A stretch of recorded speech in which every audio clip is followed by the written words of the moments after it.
Hi, everyone, and thank you for joining us today for Organization Tips for Families, which is truly a balancing act. We're really glad you're here. And we're going to be live tweeting this event. Let me go back and talk about the audio for your computer, sorry.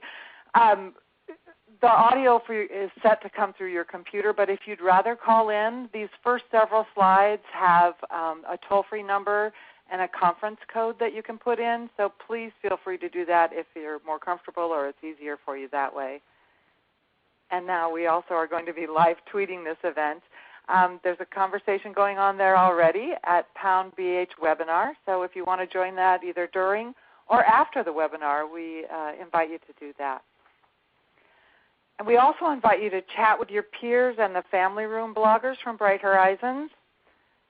And there's a little kind of brown chat widget. You can click on that, and it will take you to that chat room. And to get things started, I'd like you to put in there, what's your biggest organization challenge? What is it that gets you every time?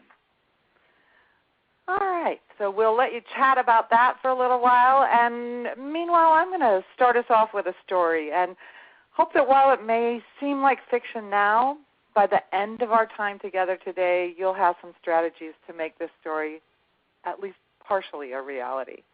So here's the story. The day starts with children who get themselves ready to go in the morning. They are used to the routine, and they know what their jobs are. On the way out of the house in the morning, the children grab their bags for the day, and they get in the car, laughing with each other. The drop-off at child care or school is seamless, and both children are excited to play with their friends and see what the day brings. And you have a great day at work. You're really on your game, partly because the morning was so great, and partly because you already know the plan for dinner. And then at the end of the day, you and your children eat together. And it's not takeout. As the day totally comes to an end, your child in his jammies comes to you to say, it's time for him to go to bed. Okay, that part really is fiction. That's probably not going to happen. But let's meet some people who can help to make this story a reality. So we're joined today by Mary Schofield and Megan Aida, and I'll let them introduce themselves to you. So Mary, tell us a little bit about yourself. Thanks, Ruth. So I am the mother of a 7-year-old daughter who's in first grade, and I have a 4-year-old son who's in the kindergarten prep program at Bright Horizons. I work full-time in the marketing department at Bright Horizons, but I'm fortunate enough to work from home several days a week. That, however, does not mean I don't commute. My commute to the nearest Bright Horizons where my son is about an hour round trip. I also travel a few times per year, and unlike my husband, he travels just about every week. So I have a lot to juggle. That is a lot to juggle, Mary. And Mary, were you born organized, or have you grown into it?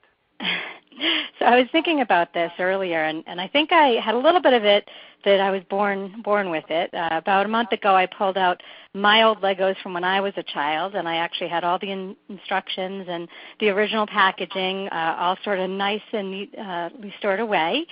So I think I was definitely organized as a child, but really as I've had children of my own and as life has gotten busier and busier with sports and everything else, I've really had to improve my organization skills quite a bit over the last few years. Yeah, there's a lot going on when you have a family. Mary is also a blogger on the Bright Horizons Family Room blog, and you can always catch some more of her organizational tips there. Her moniker is Organized Mom, so you can look for her on the Bright Horizons Family Room blog. Megan, tell us a little bit about yourself. Sure. Thanks, Ruth. I am a mom to a 5-year-old daughter who is in our kindergarten program at Bright Horizons, and also an 8-year-old son in 2nd grade. I work from home, but I also travel a lot for work, so I have to balance both the at-home office as well as the on-the-road office. So I have to be organized both in-home and on the road. I'd have to say that, I was definitely organized young, but I've grown into be very organized, just like Mary said, as you throw kids into the mix and sports and extracurriculars and life gets more hectic. You have to be organized in order to survive. All right. And I am Ruth Fedino. I am the mom of 3 adult children and 3 granddaughters and a grandson on the way soon. I work at home for Bright Horizons, and I also travel quite a bit for work. Definitely not a born organizer, but I am always looking for organizational tips. There are 2 areas of my life that are really organized. I'm not sure how that happened, but you'll never catch me at the grocery store without a list. And my linen closet is amazing. It's just really, really well organized. I've been looking at the chat a little bit, and Jennifer was saying, and people were talking about their biggest organizational challenges, and Jennifer mentioned that it's dinners, errands, and time for yourself. Wow, those are 3 really big ones. So today we're going to share tips and ideas and strategies, and you'll get to pick and choose which ones work for you. And we also really encourage you to share your ideas in the chat room. All right. So, Megan, this picture is from your house. Am I right? It is. It is. Yeah, it's a good one, right? Yeah, it looks beautifully organized, Megan. Beautifully organized. While we were sharing pictures before the webinar, you sent me another picture of your house that sort of caught me off guard. Yeah. Tell us a little bit about that picture, Megan. It doesn't look like the first one. So the first one is a very organized area of my house, and much of my house is like this. You know, the organized baskets where the kids' homework can be slipped in the basket with their name on it, and you know, to the left of that is where they hang their book bags, and you know, after school it's where they drop their items. And much of my house is very organized, where you know the morning routine takes place and the after-school routine takes place, and where processes have to happen, where function has to occur. But this picture that you have on the screen right now is nothing really has to happen here. What has to happen here is that the kids just have to have fun, and it's our basement, and it looks like that now, it pretty much always looks like this. So although there are areas of my house that are very organized, the areas that don't have real function other than just to have fun and have a good time, and areas in which I can close the door on, tend to look like this. So, yeah, some of my house is very organized, and there are rooms that are not so organized. All right. So be thinking about this as we give you tips and advice today. Know that organization doesn't necessarily mean that everything is perfectly in place. It means that you're prepared, even after tons of fun play that tends to create a bit of a mess. All right, so let's take a poll to see where we are as a group. There's sort of a spectrum of being organized, and I'd like you to take a moment to answer this poll. So where are you currently on the organized, unorganized spectrum? Are you uber organized? Are you a number 4? Do your friends ask you to help them? You think you're organized? Or number 2, do you think you ask your friends to help you organize? Or are you a number 1 and you're really desperate? So if you can click your answer and hit submit. Mary and Megan, where would you put yourselves on this spectrum? So I'd have to put myself somewhere between a 3 and a 4. In our home, we definitely have a playroom like Megan's. It's great because, like her, I can close the door when it becomes a mess and just sort of ignore it. Over the years, I've had friends ask me for tips around how to handle lunches and dinner, and I've shared my fair share of organization strategies, including the importance of using labels. I use labels a lot, and they really help me to stay organized. Great. How about you, Megan? So I definitely say I'm right in the middle. You know, when I told some friends that I was doing this webinar, a few of them laughed. They said, "Really, Megan, you're organized?" And others said, "Oh gosh, she's perfect for this." So much like my basement and also my office area that you saw the picture of, there are areas of my life that I am uber organized, and other areas in which I don't need to be as super organized. And I think, like Ruth said, it's all related to function and when I need to be organized. So I definitely put myself right in the middle. All right. Along with the majority of our participants. That's interesting. Almost 53% consider themselves organized. I'd have to put myself in the second group there, the 18.4% of us who I ask my friends to help me organize, so I must be a solid 2. I'm forever really looking for organizational tips. All right, thanks for doing that poll. And we'll have one more poll during the day today. So I kind of like this definition of organization. It doesn't necessarily mean tidy, although tidy would work.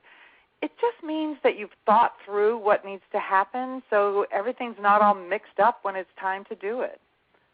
I like that. Organization is what you do before you do something so that when you do it, it's not all mixed up. So let's start today with the next opportunity to make change. And for most of us, that would probably be after dinner tonight. And if I'm right, what you'll do tonight will have an impact on how your morning goes. Am I right, Mary?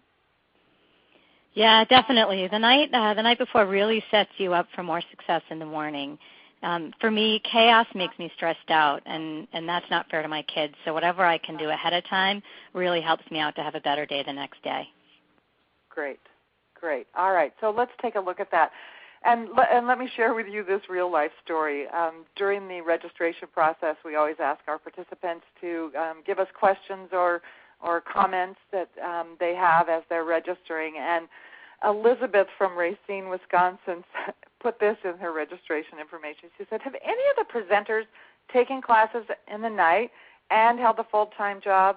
Besides jotting down chores on lists and breaking down chores like laundry into different days of the week, how would you exactly clean 4 bathrooms, do 10 loads of laundry, walk 2 dogs, feed and change and take care of 2 kids, and still have time for a full-time job and find time for your family? So first off, Elizabeth from Wisconsin, you have our attention and our empathy, and we are going to help you find some solutions, Elizabeth.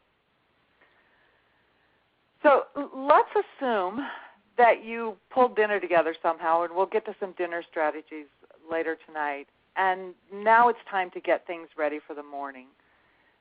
Mary, what are your top tasks in the evening that help you get ready for the morning? Because we want to avoid this picture of this child in the morning. Yes, we do. So first, I tend to make a good portion of lunches the night before. So I make the sandwiches, I cut up the fruit, and I put those in the refrigerator. I'll fill the lunch boxes with anything that doesn't need to be refrigerated, so snacks, and get that all sort of ready. I'll also set out everything we need for breakfast, like plates and utensils, and I even set out vitamins on the counter so the kids can just grab them in the morning when they come downstairs. I'll put the sneakers and the shoes by the kitchen table and even take the jackets from the coat rack and move them right on the back of the chair so they're sort of easy to grab as they're running out the door. My goal is to have everything right there, and anything I can do ahead of time, like I said, really reduces my level of stress. I'm also not afraid to ask for help. So I work full-time, and while I'm like Elizabeth, I may not take classes, I am involved in quite a bit of volunteer areas outside of work. So I'm happy to hire a cleaning lady to help me out, and I'm happy to use grocery delivery service. There's just a few things that I can do that make my life a little bit simpler. Great. Grocery delivery service sounds like a wonderful way to take something off your plate. Megan, what would you suggest to help our friend Elizabeth, who, by the way, is getting lots of hugs in the chat room? Well, I have to say I am the queen of multitasking, and I think that this would help you, Elizabeth. While the kids are bathing or showering, one of my biggest tricks is cleaning the bathroom while they're in there. So I know my kids, while they're in the bath or showering, want me in there with them. So might as well clean the bathroom while they're in there. Multitask when the kids are outside playing. You can be walking the dog, or incorporate the kids into the dog walk as well. See what you can do with the kids to accomplish your task.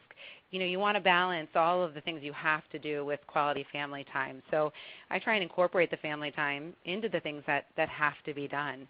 So again, laundry. My daughter loves to fold laundry and loves to be involved. So trying to make the most out of the things that have to be done by incorporating the kids into it. Great, some great ideas. So in the chat box, why don't you start putting in there, what will you do tonight that you think will help you in the morning? And my tip for the evening is to sit for a minute or two this evening after everyone's gone to bed, and really just a minute or two, and start making a list of easy dinners that your family likes. It really will make it easier to start planning some menus. So the best part about being organized is that you sleep better, and we hope your kids will sleep better too. So once you do those things tonight, and there's no reason, start tonight. That would be great. But once you get at least one thing done tonight, pause, breathe, and celebrate, really. Tomorrow is really going to be better. All right. So we have lots of people chatting about what they're going to do tonight. And I'll give you another chat topic. What are the tasks your children need to accomplish in the morning? Just give us a running list. So, okay, it's morning now. Everybody had their little celebration sleep. Some top tips for the morning. It seems like creating a routine over time is a real help, and we all know that children do better when they know what the expectations are. So, Mary and Megan, what are your morning routines, and what does the morning really look like at your house? Megan, you want to start us off there?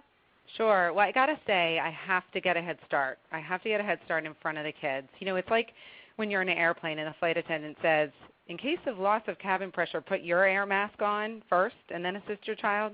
You know, it's kind of like that.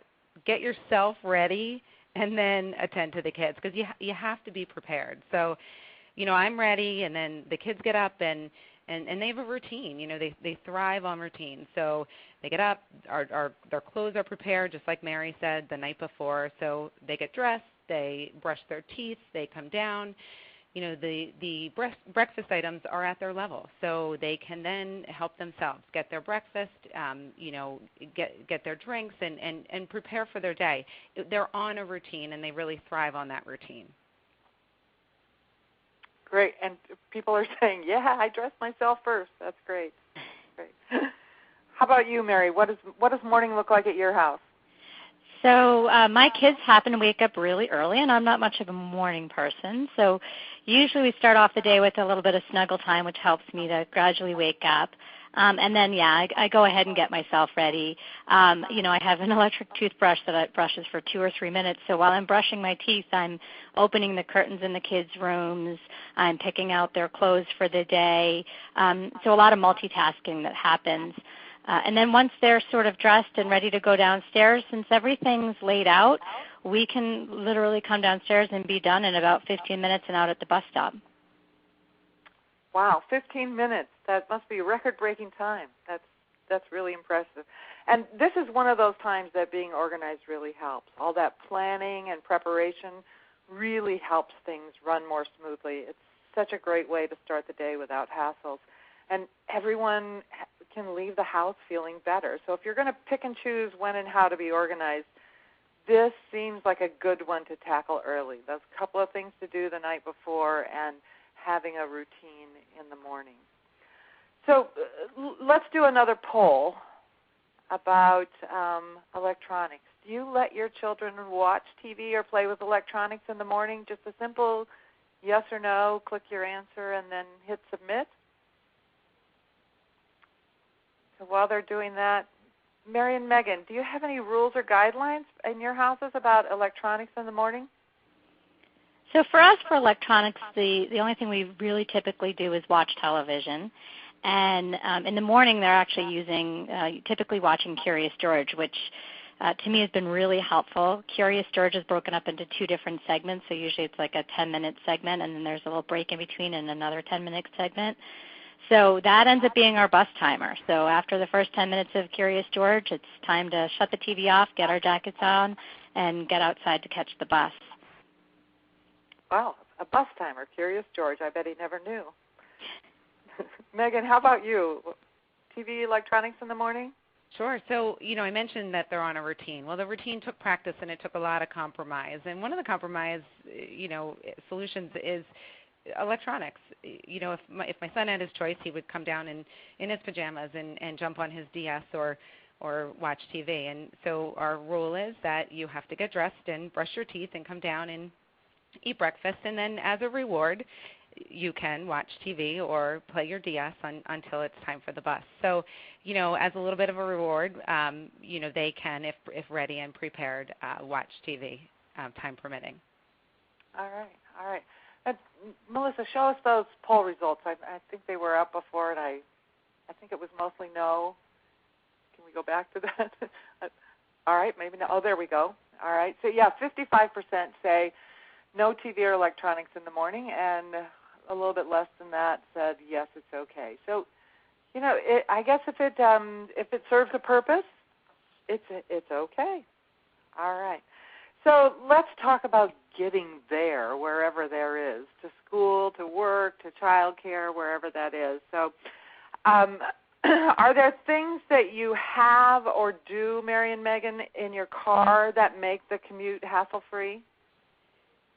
So, yeah, I mean, even though I work from home, we still have a commute. We drive to the bus, and we sit at the bus stop, and we wait for the bus to come, and then we drive from the bus to Bright Horizons to drop my daughter off at school. So we are in the car, and we're big on listening to music, but our biggest thing is conversation, talking about the rest of the day, because it's hectic, it's chaotic, and we need to talk about the plan. Who's picking up from school, what activity is happening that night, what's for dinner that night, so that the kids are fully prepared for what's going to happen that evening. So there's a lot of conversation happening in the morning and a lot of talk. So that's the morning. Now the afternoon is a little bit of a different story. Everybody's tired. Everybody's hungry. So there's always a snack in the car. And we always keep a basket of books and activities in between the seats so that there's something for them to do on the way home. Yeah, and typically on our morning commute, like I said, to go to my son's childcare, his Bright Horizons, about 25 minutes away. So in the morning we'll sing songs, we listen to books on tape, he'll play games on the iPad, and he tends to have a sort of a second breakfast on his ride down to school. And then in the afternoon, it's a little bit different. In the afternoon, I'm exhausted. I'm trying to go through what happened at work that day and what else I need to accomplish for work that night. So I think he's tired too. He's been at school all day. He hasn't been in front of a television. So I let him watch a DVD on the long trip home. That gives him the chance to decompress and myself the time to sort of think through the rest of the evening. We too do snacks in the car because it's such a long drive. There has been occasions that I've forgotten a snack or two, so I keep a bag in my glove box of Dum-Dums. So I always have sort of a backup plan that if I forgot something to eat, we can pull out a Dum-Dum.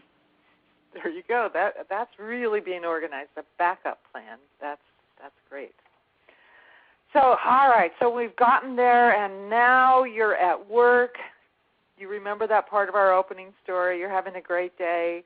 And then all of a sudden it hits you, what in the world are we having for dinner? So let's talk about that a little bit. And 200 of you are going to have a great solution. The first 100 people who registered for the webinar and 100 other random attendees are getting a 3-month free subscription to a service called the 6 O'Clock Scramble. And our friend Aviva from the 6 O'Clock Scramble will be sending you weekly, quick, family-friendly menus and grocery shopping lists. Now, if you're not in that group of 200, for the rest of you, we also have a resource sheet that includes 25 healthy lunches and snacks and some great menu planning tips, and these are also from the 6 O'Clock Scramble, and you'll be able to download that resource sheet at the end of the webinar. So that's great. So are these our only choices? Mary, how do you manage to get dinner on the table? You have 2 kids, a full-time job, lots of volunteer activities, and a husband who travels almost weekly. So I actually really like to cook. So I try to plan next week's meals ahead of time. I'll use that plan to order groceries or to create my list for what I'm going to buy at the grocery store because I do actually go to the grocery store. I don't just use grocery delivery. I'll think about the schedule and sort of map out meals ahead of time as to what the schedule is like. So, for example, right now my kids are in swim class on Monday nights, and we don't get home till 6:30, so I know that Monday nights has to be a crock pot meal. I'll also stock up occasionally on food. So on Sundays I may make chicken pot pie or meatballs and sauce. Or if we're going to have quesadillas that week, I might actually cook the chicken on Sunday so it's all ready, and it makes it a lot easier to make the quesadillas later in the week. As you'll see, this is a picture of my my pantry, and I keep a pretty organized pantry. I like, as you see, labels. So everything's easy to see, and I can see what I have and what I need. And then I also keep a bunch of backup items in the basement, so any pantry items, so I'm not sort of running around at the last minute looking for soy sauce. I always have something there. Great. So adding the family calendar to the menu planning process sounds like a really good key to success. But sometimes you still need that flexibility. Mary, there have been lots of questions about which kinds of calendar to use and what apps you would suggest for staying on top of things. So in terms of menu, I don't necessarily put that into a calendar. I used to write it up on a dry erase board in my kitchen, but then my kids would be upset when the dinner changed at the last minute because, I decided to change it. But in terms of sort of our everyday life, I actually just wrote a blog on this on the Bright Horizons Family Room blog, so you can check it out there. My husband and I use Outlook calendars to manage work and family and personal commitments. So we have a routine on Sunday nights where we review what's coming up ahead the next week. For things like birthday parties, dentist appointments, even trips, one of us sends an invite to the other with all the details. If applicable, we even include who's responsible for transportation or who the babysitter will be for that night. When my husband isn't traveling, we split the drop-off and pick-up for my son, but if there's a change in routine, we'll send out another invite that says something like, no Mary for pickup, so he knows that it's his responsibility. When my husband travels, he's really good about detailing the impact of his trip for the day he leaves and the day he comes home. So he'll note things like whether he'll be home in time for dinner or bedtime, or whether or not he can help with child care transportation that day. I use my iPhone a lot. There's like that notepad that you have. I put a lot of things in there. So I keep a running grocery list of things that I need. I even keep a running list of things that I'm donating, so I can make sure to put that into a tracking sheet so I can take the tax deduction for any clothing I'm donating. So everything goes into that basic notes app on my iPhone, and I really find that keeping it basic works really well for us. Yeah, totally. No bells and whistles. That's great. Megan, how about you? What does dinner look like at your house? So I'm not much of a cook. I'll be honest. And I have picky eaters. Picky eaters who thrive on routine. And I'll be honest. I have impatient kids too. I think others can probably relate to that too. So when they're hungry, and they want certain items. So I'll be honest that once a week we have breakfast for dinner, and once a week we have pizza for dinner, and this works because it's routine and it's what the kids expect, and there's no arguments at night. Our lives are busy, and we want to make it smooth, and we want to make it work. So Fridays we have pizza. One night we have breakfast for dinner, and the other nights we rotate among a few meals that the kids like and balance with some healthy options. But it's no surprises at our house. It's a list that rotates weekly.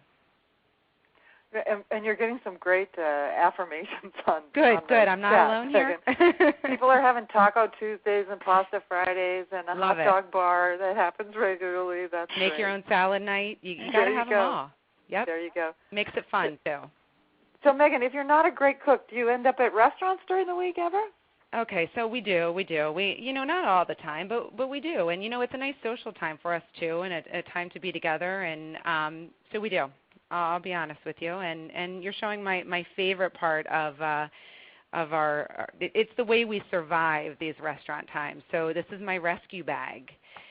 We're big on no electronics when we go out to restaurants too. It's a little bit of we try and limit the electronics when we go to restaurants. So I keep this rescue bag in my car at all times because there's nights that we don't plan to go out to dinner, but I don't have dinner ready, and it's kind of like, let's meet here and grab dinner. So I have this bag in the back of my car, and when we arrive at a restaurant, I pull this out so that it has something for the kids to do. Inside of it has a few activity books for both my son and my daughter, colored pencils, markers, scissors, something to keep them busy while they either wait for our table or await the food.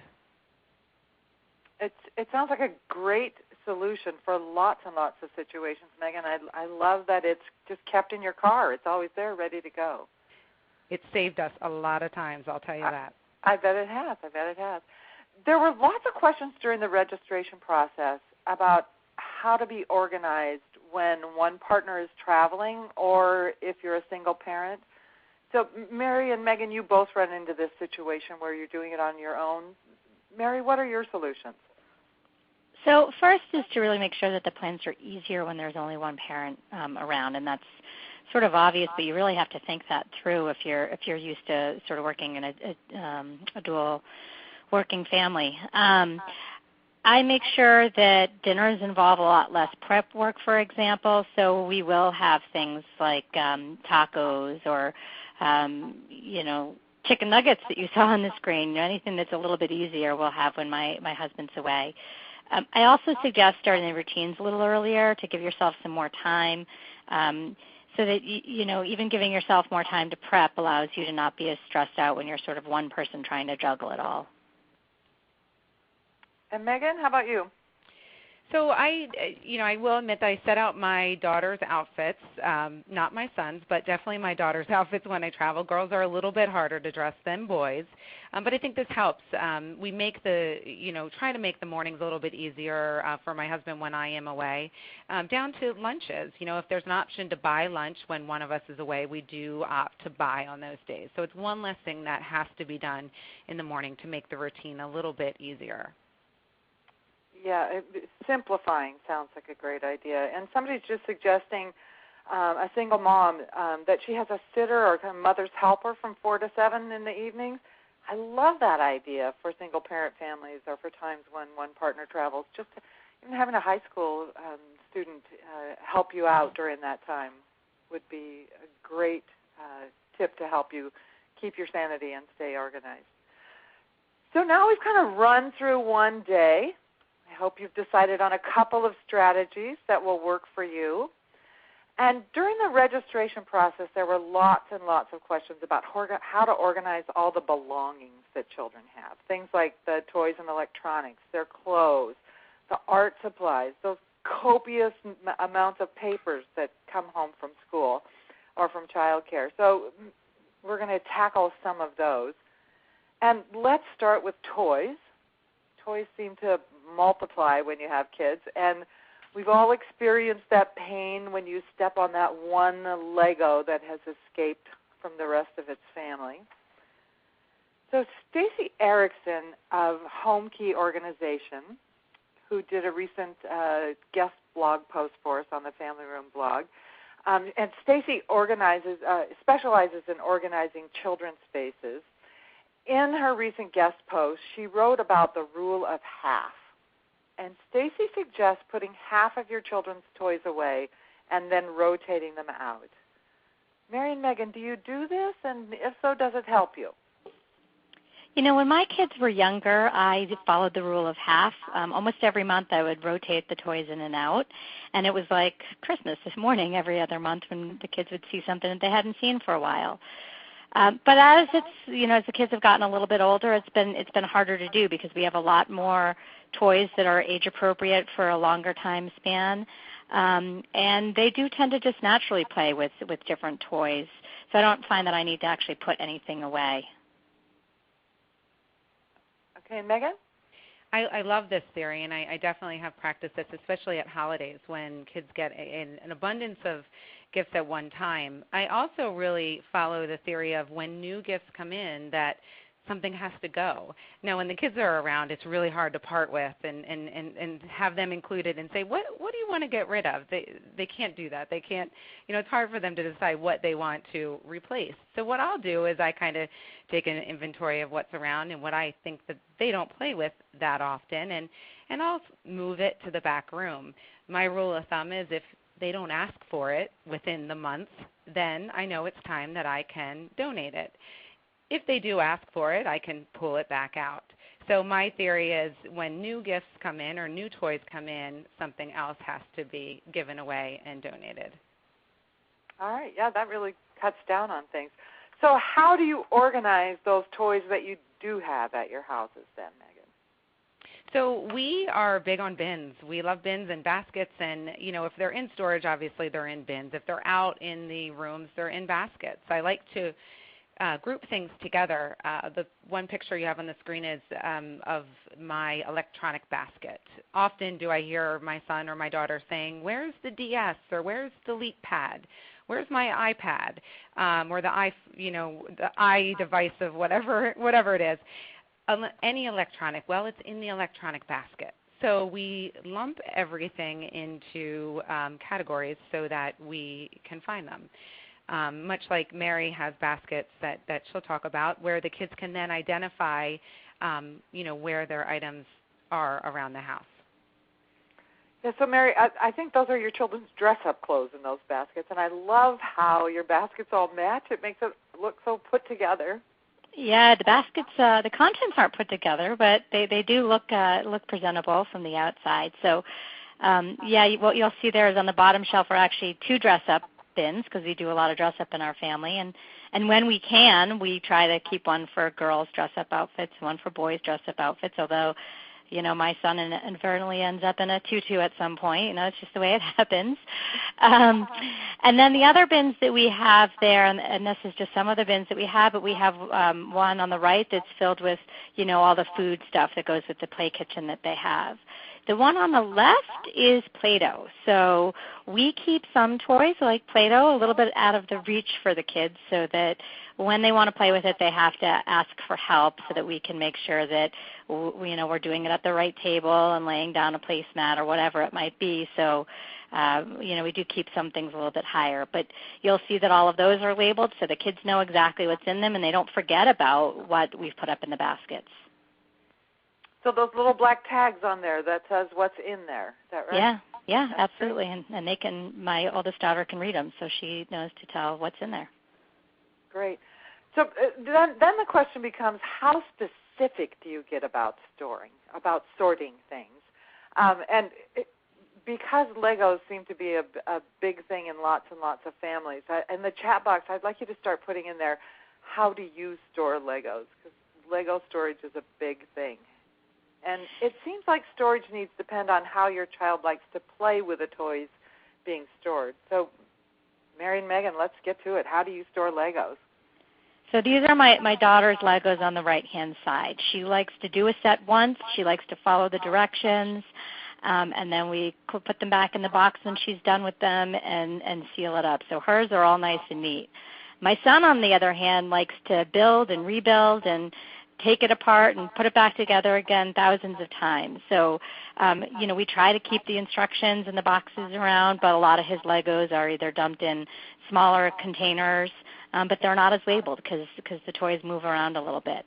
I think the one challenge with the Lego boxes is that they don't seal very well, so once you open them up, you have to tape them shut. And my daughter's really good about doing that, whereas my son tends to just rip them back open. So we store Legos based on what works best for each child. They really get to decide how they want it stored. Great. And Megan, how about at your house? So we store them in one big bin. They get made once. They become this beautiful, huge Lego plane where they look beautiful and wonderful, and they get played with until somebody comes by and steps on them and smashes them into 1,000 pieces. And then they go into this big bin. And then my son gets to use his imagination and make a brand new plane. So although to me, being organized and wanting to keep everything so perfect and neat, I have to take a little bit of a deep breath and realize that it's okay that they're in this big pile of random pieces.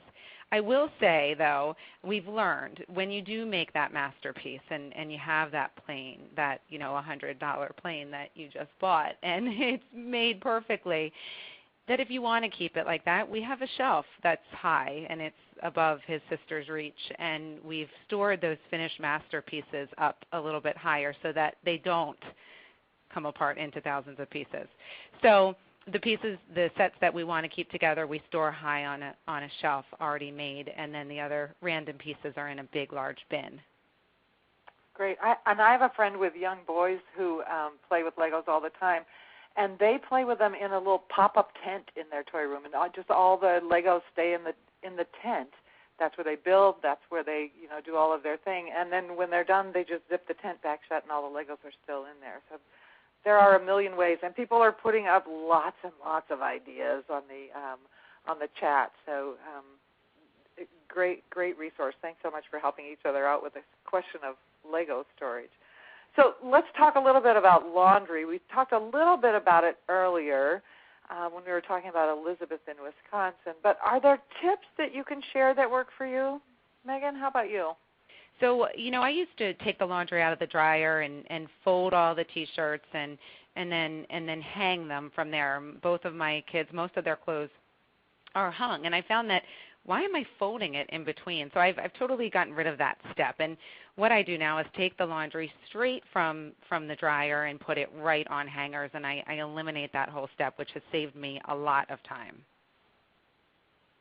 That's great. Mary, how about you? What's the laundry situation for Loads of Fun at your house? So I try to pick one day of the week that is laundry day, and for me that tends to be Friday.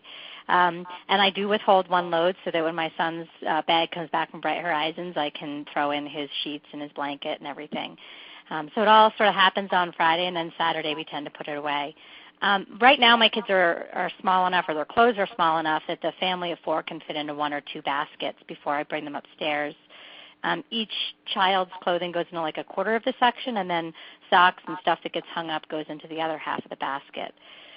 But when I was growing up, I had a family of 6, and each person had their own basket and was responsible for putting our clothes away. So I'm getting to the point where pretty soon I feel like my kids can start doing that on their own. So I think I'm going to be soon moving to the system where each child gets their own basket, and that will allow them to put their clothes away. Not only will it help teach them independence, but it will also make putting clothes away a little bit more efficient when I have everything separated. All right. That does sound like a good idea with those bins, baskets for each child. So, Mary and Megan, what solutions do you have for this and all of its partners, this artwork that comes from school? Your children's work is precious and priceless, but does it all have to be saved, or how do you save it and not have it take over your life? Oh, artwork, it's so tough. You know what I really do, I think a lot of people do this, but I choose some of it and I display it. We have a bulletin board in the playroom, and I use that, and I put their sort of favorite pieces up on that, and I think there'll be a picture up here of the bulletin board. We'll rotate that artwork out as new pieces come in. If we've got something that's really bulky, or something that is a favorite of a child's, I'll go ahead and photograph it with my iPhone. I've got it right there. I take a quick picture of it. And then there's a few pieces that I'll go ahead and store it. So I only have one bin. I have one fairly small bin that I'll put artwork into. And I always ask myself, is this something my child would like to see when they are older, before I put it away into that plastic bin. Ultimately, before I get rid of anything, I move it into a high shelf in the laundry room, and after a few weeks my kids don't ask about it, then I recycle it. But recycling is a little tricky. I always have to sort of cover it with newspapers so they don't necessarily know that I've moved it on to its next life. Next life. Yeah, we did that too with the display when my kids were little. And then they also had a big storage box under their beds for their schoolwork. So if it didn't go on display, it went under their bed in the storage container. And then at the end of the year, we went through all of it together with a smaller container and kept only what they decided were the best things. And sometimes I got some input as well. But it was fun to look through all of their work with them and make those decisions about what went in the smaller box. And I have to say I still have the smaller boxes. So it has been a system that worked for us. So not only do our children do artwork at school, but we'd like them to have more opportunities to do artwork at home. Megan, this picture is from your house. Tell us how you organize your children's home art area. Sure. So this is an art table, a table that I don't mind to get messy. And I'll be honest, this area is never really this neat. I cleaned it up for the picture, but it's an area that can totally get messy. And we encourage the kids to really be creative, in this area. We have all the supplies available and accessible to them. Now, as the kids, when they were younger, they were not as available or readily as accessible. Scissors and messier supplies were not at their reach unless I was there with them. But as they get older and more responsible, they do have access to be creative, at their leisure. We do have the display line above, so that includes not only artwork that they create here at home, but also that they bring home from school, so that we're really, showing them that we're proud of the work that they do, and we can then rotate it between this line and then also a board, just like Mary has, that we have hanging upstairs. Great.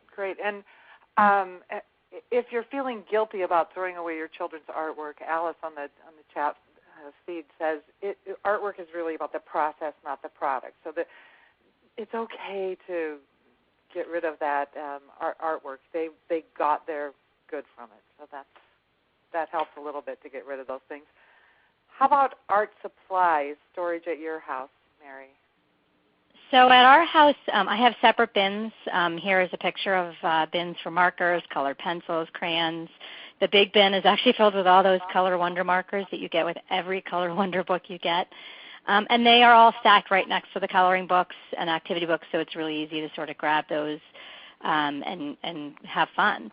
I also use a portion of our front hall closet, which happens to be located off the kitchen, for additional art supplies. So in there I keep things like glue and paint and messy art materials.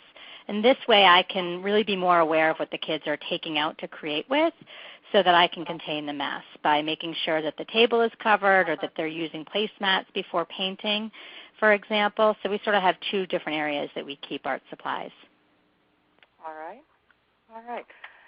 So we have a little bit of time left for some questions. So if you have further questions for Mary and Megan, please put them in the chat box. But a couple that have come in during the webinar, so we're going to tackle those first. So one was, you two seem really organized. Do your families ever stay at home in their jammies and just eat peanut butter and jelly? Wow, you should have been at my house on Sunday. Pretty much every Sunday we do this. It's funny. I saw the other day one of my friends had posted that Sunday is rest day, the day to do the rest of your laundry, the rest of your housework, and pay the rest of your bills. And I truly believe that. So it's the day to rest and prepare for your week. So yes, Sundays is that for us. Okay, so it really does happen. And do either of you find time to exercise? And if so, how do you find that time? So I exercise several times a week, and the way that I find the time is I put it in my Outlook calendar just like anything else.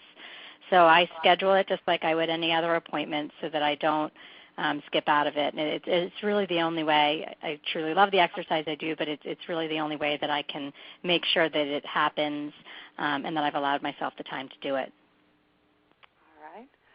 And now here's a good one that just came in. What do you do with the clothes when your kids outgrow them? So I don't know what Megan does, but I put the majority of the clothes into clear bins that are labeled with the ages of, of what the clothes are for. So I have separate bins for my son and separate bins for my daughter. Some of the nicer items like snowsuits and boots, I'll put those aside and give those to my brother or sister who both have younger kids. I also recently started photographing some of the clothing that we have and posting it right to clothing swap groups, which tend to be a big thing now on Facebook. I just post a piece of clothing or the toy, the size, and the price, and then if someone is interested, I leave it on my porch and they pick it up, leaving behind an envelope of cash. So it's an easy way to sort of extend the life of clothing or toys and get really a small amount of cash in return. We also I just had a huge pickup today of clothes that I donated, so we also donate quite a bit of clothes to, kids that are in need. So, Megan, what do you do? So, you know what, much like you, the clothes go literally right from their body to a bin. Well, they stop in the laundry in between, but, we sort them by size. But, my kids have gotten really involved in this as well, and it's funny, as my daughter puts on a pair of pants and she can tell that they're a little short, she'll say, time to donate them, and they've learned the process. If the clothes have any value to them, and if they're a nice, an Easter dress or something that is a little bit nicer, we participate in a local consignment sale where, twice a year they have a large sale, so we prepare the clothes to be sold. And again, the kids help out with this as well. And they know as they outgrow, we decide, do we save this to consign or do we donate it to an organization? So we do or save them in bins that are clearly marked and then prepare them, at certain times of the year. Great. And here's one last one before we get to the resources and things that people can download. any tips for working from home and balancing that work and family? So this was a big one for me because I work from home, and I learned this kind of the hard way. But working from home, you have to find the end of the day. One of the biggest tips I've learned is closing your office doors and ending the day at a certain time and focusing on your family, realizing that you can pick your work up later after the kids go to bed, but really closing your day at a certain time and also giving yourself time to decompress. When you work in an office, you have time to get in your car and drive home and decompress.